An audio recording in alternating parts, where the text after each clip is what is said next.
ஓம் சரணாகத தீனார்த்த பரித்ராண பராயணே சர்வசியார்த்திகரே தேவி நாராயணி நமஸ்துதே. வணக்கம் நேயர்களே, இது மகாலட்சுமி ஜோதிடம் வழங்கும் காலச்சக்கரம்.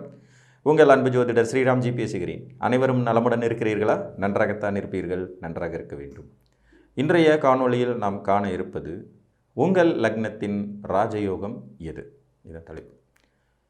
யோகங்கள் ஜோதிட சாஸ்திரத்தில் பரவி கிடக்கின்றன. அதில் நிறைய யோகங்கள் ஒரு சில லக்னங்களுக்கு தான் சிறப்பாக செயல்படும். சில யோகங்கள் பார்த்திங்கன்னா நம்ம லக்னத்துக்கு இருக்கிறதுனால பெருசாக எந்த விதமான பலன்களும் இருக்காது, சாதாரணமாக கடந்து போயிடும். யோகங்களுடைய விதிகள் அப்படின்னு எடுத்துக்கிட்டாலே முதல்ல யோகத்தை கொடுக்கக்கூடிய கிரகங்கள் நம்ம லக்னத்திற்கு நண்பர்களாக இருக்கணும். ரெண்டாவது விதி, அந்த கிரகங்களுடைய தசைகள் நாம் அனுபவிக்கும் வயதில் வர வேண்டும். இது ரொம்ப ரொம்ப இம்பார்ட்டன்ட். அனுபவிக்கும் வயதில் அந்த தசைகள் வரலினாலும் கூட புத்திகளில் கூட யோகத்தின் பலன்கள் ஓரளவுக்காவது கிடைத்துவிடும். நம்மளுடைய எதிரிகளால் ஜாதகத்தில் சில யோகங்கள் இருந்தால் அதனால் பெரிய அளவில் பிரயோஜனம் இருக்காது. அந்த வகையில் உங்கள் லக்னத்துக்கு எது ராஜயோகம்? நீங்கள் ஏதோ ஒரு லக்னம் 12 ஏதோ ஒரு லக்னத்தில் தான் பிறந்திருப்பீங்க. அந்த லக்னத்துக்கு இந்த கிரகங்களினால் கிடைக்கக்கூடிய யோகம்னு இருந்தால் அது சிறப்பு அப்படிங்கிறது மாதிரி சில யோகம் உண்டு. அவை 12 லக்னங்களுக்கும் எது எது அப்படின்னு பார்க்கலாம். இது இல்லாத யோகங்கள் ஜாதகத்தில் இருக்குன்னா அது பெயர் அளவுக்கு மட்டும் இருக்கிற யோகம் தாங்கிறதையும் நீங்கள் மறந்துடக்கூடாது.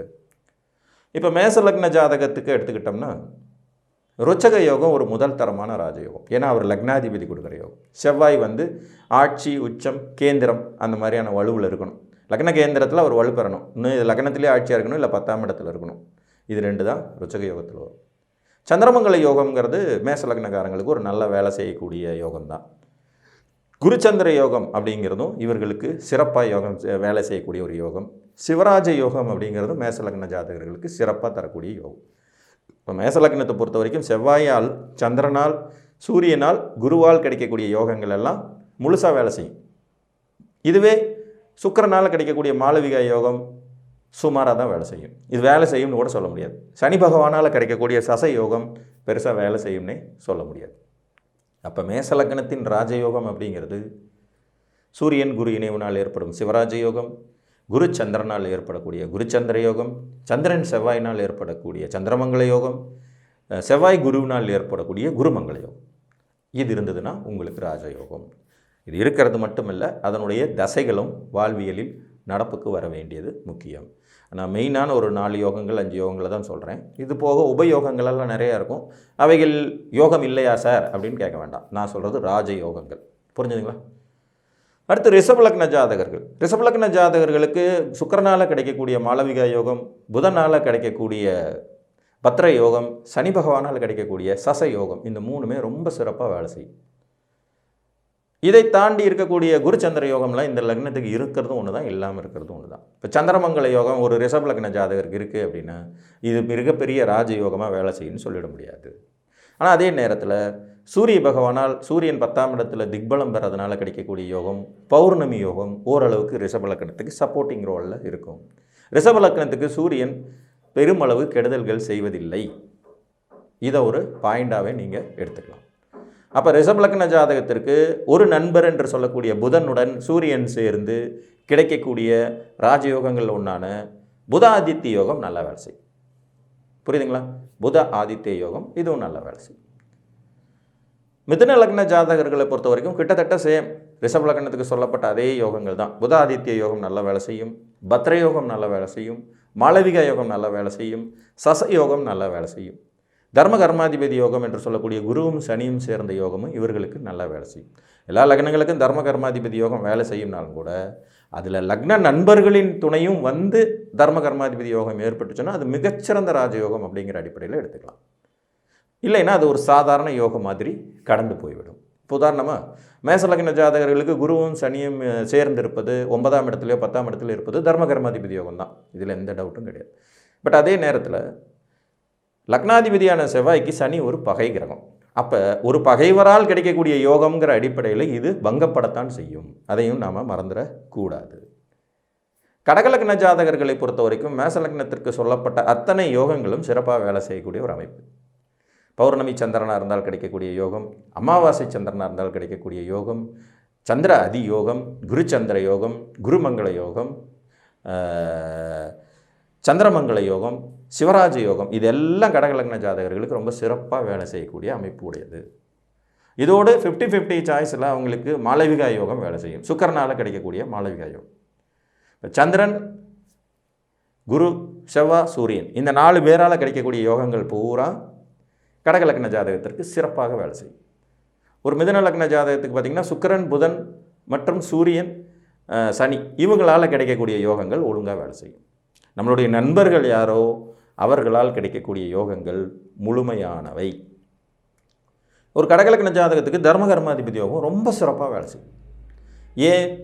9ஆம் அதிபதியாக வரக்கூடிய குருவும் 10ஆம் அதிபதியாக வரக்கூடிய செவ்வாயும் லக்ன சுபர்கள், லக்ன நண்பர்கள். சந்திரனுக்கு இவங்க 2 பேரும் அதிமித்திரர்கள். அப்போ ஆட்டோமேட்டிக்காக அந்த யோகத்தின் முழுமையான பலன்களை இவர்கள் அனுபவிக்க முடியும். புரிஞ்சுங்களா?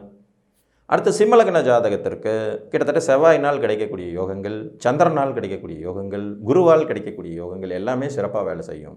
ஆனால் அதில் ஒரு இக்கு இருக்குது. இவங்க எல்லாரும் லக்ன சுபர்கள் தான், லக்ன நண்பர்கள் தான். ஆயினும் ஏதேனும் ஒரு துர்ஸ்தானத்திற்கு அதிபதிகளாகவே வருவாங்க. உதாரணமாக சந்திரன் விரையாதிபதி, குரு அட்டமாதிபதி, செவ்வாய் பாதகாதிபதி. புரிஞ்சுதுங்களா? அப்போ நண்பர்களே சிக்கலை தரக்கூடிய அமைப்புங்கிறது சிம்ம லக்னத்துக்கு அதிகம் உண்டு. அதனால தான் சிம்மம் சீரழியும் சிநேகிதத்தாலேன்னு சொல்லி வச்சாங்க. நண்பர்களே இவர்களுக்கு தவறான பாதையையும் தவறான வழியையும் காட்டிவிடும் தன்மை உண்டு என்பதனால் கூறப்பட்ட பழமொழி அது. நம்ம ஞானிகளும் முன்னோர்களும் உணர்ந்து சொல்லியிருக்கிற நிறைய விஷயங்களுக்குள்ளே ஒளிந்திருக்கும் ரகசியங்கள் இவை. சிம்மலக்னக்காரன் சிநேகிதத்தால் வீணாக போகும், சிம்மராசிக்காரன் சிநேகிதத்தால் வீணாக போவாங்க.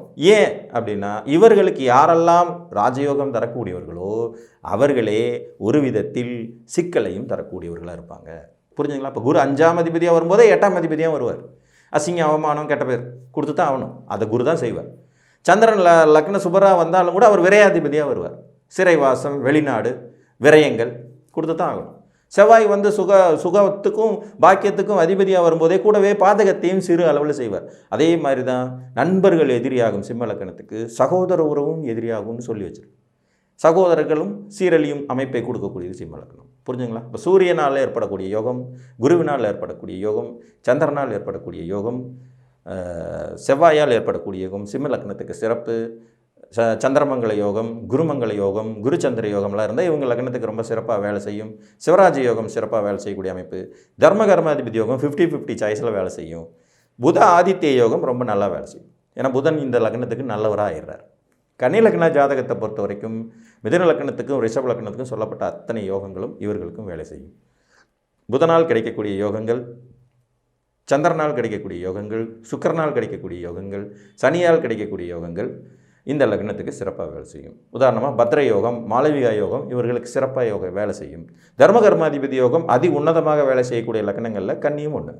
காரணம் 9ஆம் அதிபதி சுக்கிரனும் 10ஆம் அதிபதி புதனும் இணைபிரியா நண்பர்கள், லக்னாதிபதியும் தனாதிபதியும் இவங்களுக்கு இன்னும் ஒரு பொறுப்புகளும் இருக்குங்கிறதுனாலையும் இவர்களுடைய இணைவு மதன கோபால யோகமாகவும் வேலை செய்யும். அப்படிங்கிறது ரொம்ப அற்புதமான ஒரு அமைப்பு. அதனால் புதன் சுக்கிரன் இவங்களுக்கு சேர்ந்திருந்தாலே கிட்டத்தட்ட சக்ஸஸ்ஃபுல்லான நபர்களாக இவங்க இருப்பாங்க. அப்படிங்கிறது ஒரு நல்ல விஷயம்.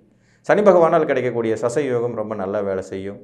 இவர்களுக்கு சந்திரனும் ஓரளவுக்கு நன்மைகள் தரக்கூடிய கிரகமாக வருவார். சூரியனும் நன்மைகள் தரக்கூடிய கிரகமாக வருவாருங்கிறதுனால பௌர்ணமி யோகத்தில் ஒரு வேளை இவங்க பிறந்திருந்தாலும், அமாவாசை யோகத்தில் பிறந்திருந்தாலும் சூரிய சந்திரர் இணைவினால் ஏற்படக்கூடிய சில நன்மைகள் இவர்களுக்கு நிச்சயமாக கிடைக்கும்.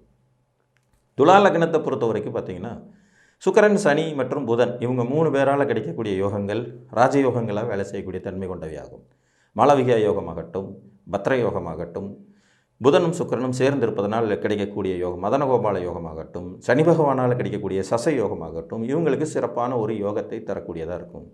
2-7 செவ்வாயோடு சுக்கிரன் சேர்ந்திருப்பதும் கூட ஒரு விதத்தில் நற்பலன்களை தரக்கூடிய பாக்கியதைகள் கொண்ட யோகமாகவே இருக்கும்.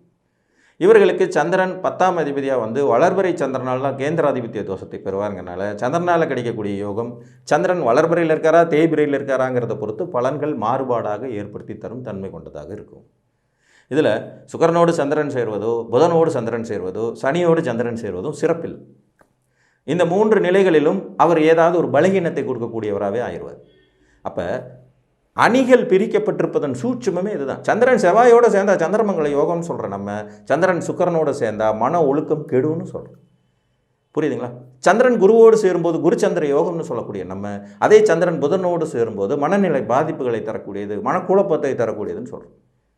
அதே சந்திரன் சனியோடு சேரும்போது புணர்வு தோஷமாகி விடுகிறது.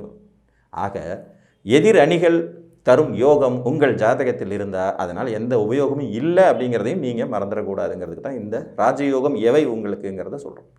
துலா லக்னத்தை அடுத்தபடியாக விருச்சிக லக்னத்துக்கு பொறுத்த வரைக்கும் சூரிய சந்திரர் குரு செவ்வாயினால் ஏற்படக்கூடிய யோகங்கள் சிறப்பானதாகவே இருக்கும். குருச்சந்திர யோகம், குருமங்கள யோகம், தர்மகர்மாதிபதி யோகம் ரொம்ப சிறப்பாக வேலை செய்யக்கூடிய லக்னங்களில் விருச்சிகமும் ஒன்று.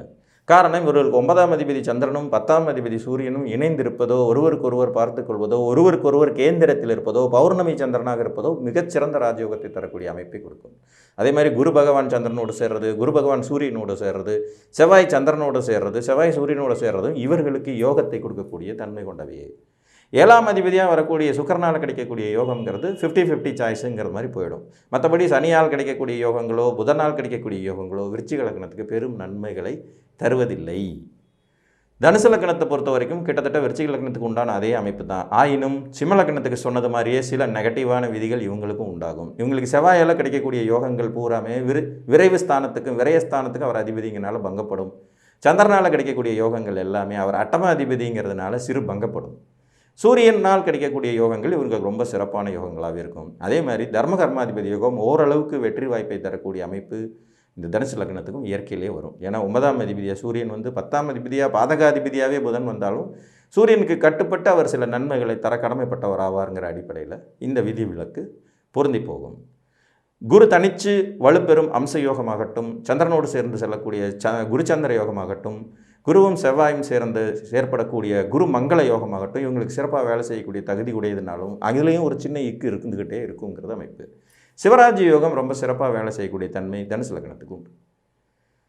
மகர லக்னத்தை பொறுத்த வரைக்கும் தர்மகர்மாதிபதி யோகம் முதல் நிலையில் ரொம்ப சிறப்பாக வேலை செய்யக்கூடிய தன்மை. எப்படி கடக லக்னத்துக்கு தர்மகர்மாதிபதி யோகம் ரொம்ப சிறப்போ அதே மாதிரி மகர லக்னத்துக்கு தர்மகர்மாதிபதி யோகம் என்கின்ற மதனகோபால யோகம் ரொம்ப அற்புதமாக வேலை செய்யும். ஏன்னா 9ஆம் அதிபதி புதன், 10ஆம் அதிபதி சுக்கிரன் 2 பேரும் இணைந்த நிலையில் ஒரு கொடுக்கறதுங்கிறது மிகச்சிறந்த ராஜயோக அமைப்பாகும். இவர்களுக்கு மாளவிகா யோகம் மற்றும் பத்ர யோகம் மற்றும் சசயோகம் இந்த 3மே ரொம்ப சிறப்பாக வேலை செய்யக்கூடிய தகுதியுடையது. ஸோ சனி, புதன், சுக்கிரன் இவங்க 3 பேரால் கிடைக்கக்கூடிய யோகங்கள் மகர லக்ன ஜாதகர்களுக்கு முதல் நிலை யோகிதைகளை கொடுக்கும். சந்திரனால் கிடைக்கக்கூடிய யோகங்கள் சில நிலைகளில் அவர் தேய்பிறை சந்திரனாக இருந்தார்னா ஒருபடியாக வேலை செய்யும். வளர்பிறையில் இருக்கும்போது பெரிய நன்மைகளை தரும் என்று எதிர்பார்க்க இயலாது. புத ஆதித்ய யோகம் ஓரளவுக்கு நன்மைகள் செய்யக்கூடிய லக்னம் மகரம்.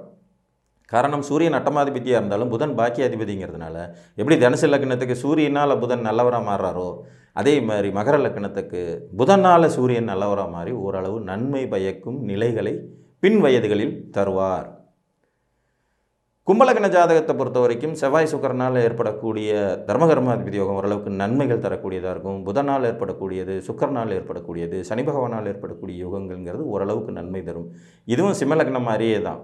நண்பர்களால் வீணாக போகிற அமைப்புங்கிறது இவங்களுக்கும் உண்டு கும்பலக்னத்துக்கும். காரணம், 5க்குடைய புதனே அட்டமாதிபதி ஆவார். ஒரு பேட்டர்ன் பாருங்கள், சிம்மலக்னத்துக்கு 3 நண்பர்கள், 3 பேருக்கும் ஒரு கெட்டஸ்தானம் இருக்கும். கும்பலக்னத்துக்கு 3 பேர் நண்பர்கள், அதுலேயும் 3 பேருக்கும் ஒரு கெட்டஸ்தானம் இருக்கும். சுக்கிரனுக்கு பாதகாதிபத்தியம் என்பது உண்டு. சனி பகவானே விரையாதிபதிங்கிற பொறுப்பையும் சமைப்பார், புதனே அட்டமாதிபதிங்கிற வேலையும் சமைப்பார். இந்த 2 லக்னங்களும் கத்தி மேல் நடக்கிற மாதிரி தான். கரெக்டாக பிளான் பண்ணலைன்னா இவர்கள் வாழ்வில் சிக்கல்களை சந்திக்கும் தன்மை கொண்டவர்களாக இருப்பாங்கன்னு சொல்லலாம். புதன் சூரியனோடு சேரும்போது ஏற்படக்கூடிய புத ஆதித்ய யோகம் கும்பலக்னத்துக்கு ஓரளவு வேலை செய்யும்னு சொல்லலாம். அதே மாதிரி செவ்வாய் எதிரி கிரகமாக இருந்தாலும் சுக்கரனோடு இணையறதன் மூலமாக கிடைக்கக்கூடிய தர்மகர்மாதிபதி யோகம் ஓரளவுக்கு வேலை செய்யும்.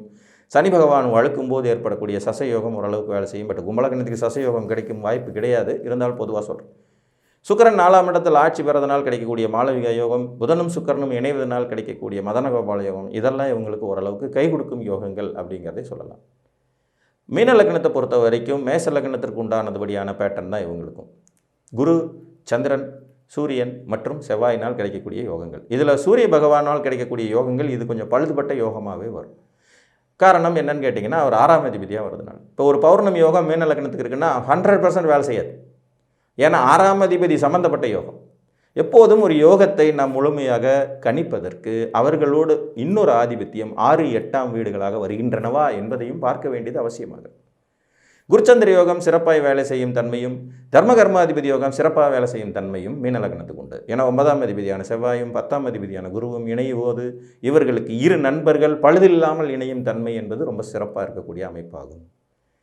குருச்சந்திர யோகமும் குருமங்கள யோகமும் ரொம்ப நல்லா வேலை செய்யக்கூடிய அமைப்பும், சிவராஜ யோகம் சற்று பழுதுபட்ட நிலையில் செயல்படக்கூடிய அமைப்பும், பௌர்ணமி அமாவாசை யோகங்கள் சற்று பழுதுபட்ட நிலையில் செயல்படக்கூடிய அமைப்பும் இவர்களுக்கு இயற்கையாகவே இருக்கும்.